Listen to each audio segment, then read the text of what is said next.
ಬಳಪ ಹಿಡಿದ ಭಗವಂತ ಇರುತ್ತಾನೆ ನಮ ಸುತ್ತ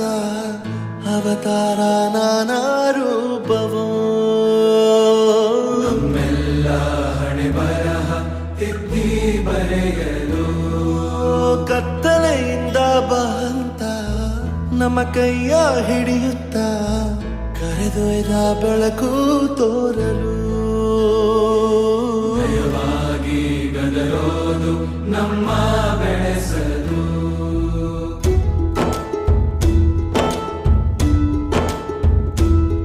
ಭಾಷೆ ಅಮೃತ ಕುಡಿಸೋ ತಾಯಾಗಿ ಭಾಷೆ ಅಮೃತ ಕುಡಿಸೋ ತಾಯಾಗಿ ಭವಿಷ್ಯ ಬರೆವಂತ ತಂದೆ ನೋವಾಗಿ ಬರೆವಂತ ತಂದೆ ನೋವಾಗಿ ಚಂದದ ಜೀವನ